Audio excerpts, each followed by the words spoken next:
Senator Van Hollen. Thank you, Madam Chairman. Madam Secretary, it's good to see you. Good to see you too. And I was glad to see in your recent testimony that you reaffirmed your obligations to uphold the Constitution of the United States. And I understand you had an exchange with Senator Murphy on the Abrego Garcia case. And so I'm just going to put the question directly to you. Are you or DHS doing anything to comply with the 9-0 Supreme Court order to facilitate his return to the United States? Just yes or no. This administration is following all federal court orders. Madam Secretary, this is a simple question. question. It's the president's prerogative on conversations that happen with the president of El Salvador. I ask a simple question. We have a limited amount of time. I just asked you, Madam Secretary, whether or not you or the Department of Homeland Security are taking any action to facilitate the 9-0 Supreme Court decision to facilitate his return. This is a very simple question. Are you taking any action to facilitate his return, or are you not? All right, folks, buckle up. Because what we just saw in that exchange between Senator Chris Van Hollen and Governor Kristi Noem is a perfect snapshot of what's wrong and right with politics in America today. This wasn't just a tense exchange. This was a battle of worldviews. And I, for one, am fired up. You've got Van Hollen, a career politician, polished, smug, always trying to moralize from his ivory tower in D.C., going after Noem because she dared to say what so many Americans are thinking when it comes to illegal immigration, lawlessness, and the left's endless parade of excuses. And what's he freaking out about? A criminal alien named Kilmar Abrego Garcia. Let's say it again, criminal, alien. But somehow, the left always wants a hand in the benefit of the doubt. Oh, I'm not vouching for the man, that's what Noem said. And the left acts like she committed a war crime. Give me a break. Since when is it controversial to say you're not going to vouch for a criminal illegal immigrant? Since when is that the problem? Noem was simply refusing to play the left's game of soft on crime, soft on borders politics. This administration is following and complying with all federal court orders to make sure that we So you are, because the court ordered that you facilitate his return. So you are facilitating his return. Sir, Senator, thank you for the question. But what I would tell you is that we are following court orders and that your advocacy for a known terrorist is alarming to me. Madam Secretary. It's alarming to me because he's a human smuggler. Madam Secretary, I'm going to have to reclaim and a terrorist, and he's not a U.S. citizen. He's a citizen of El Salvador, and he's home. If he were to come back Madam here, Secretary, we would take him immediately all right, back I'm going to have to, Madam Secretary, you should know a couple facts then, which is, number one, in 2019, the immigration court said that he should not be returned to El Salvador because it would put his life in danger. The Trump administration at the time did not appeal that decision.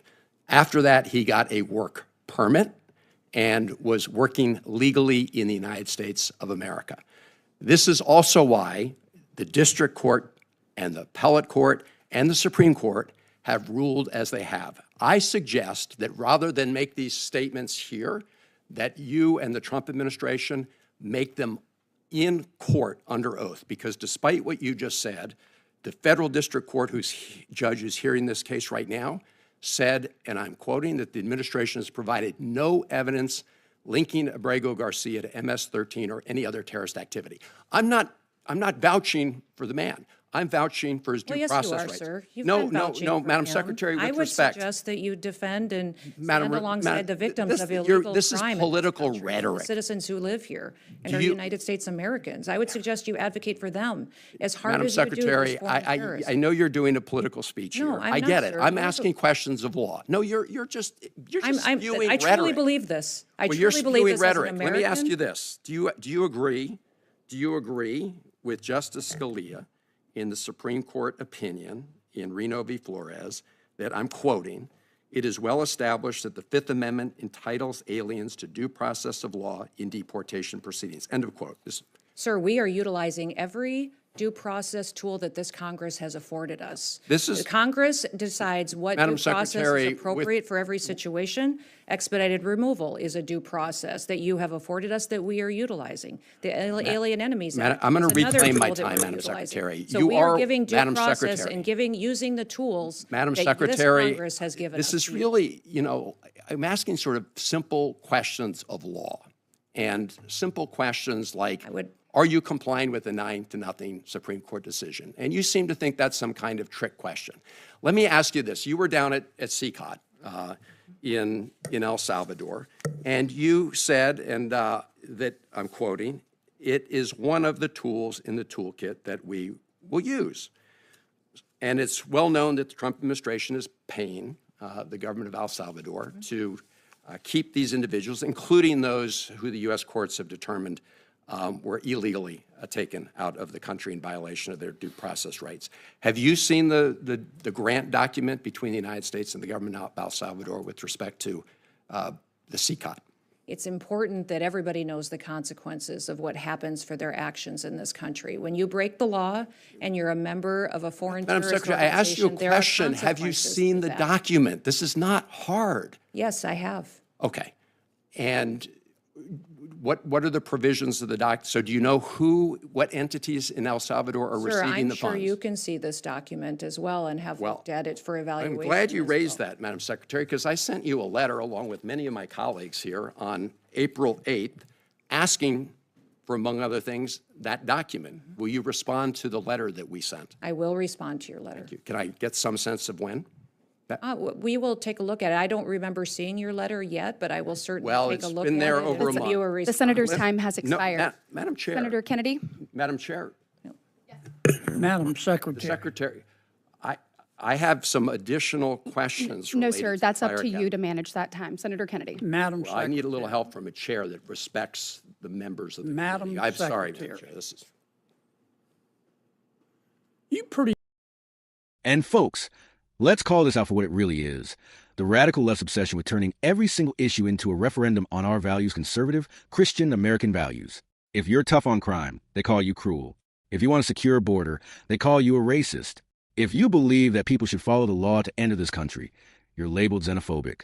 No, enough. This man, Kilmar Abrego Garcia, he's not a political pawn.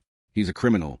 And yet, you got Van Hollen treating him like some misunderstood, persecuted victim. You want to know who the victims are? The American people. The families who lost loved ones to criminal illegals. The citizens who live in fear. And the patriots who watch their country become unrecognizable while Washington Democrats hold the door wide open. We've got a crisis at our southern border. Fentanyl pouring in. Cartels running operations on American soil. Women and children trafficked. But instead of action, the left gives us lectures. And then they go after strong leaders like Kristi Noem, who actually have the guts to speak the truth. Let me say this loud and clear. I stand with Kristi Noem. I stand with any American leader who puts this country first, who refuses to play footsie with the media or bend the knee to DC elites.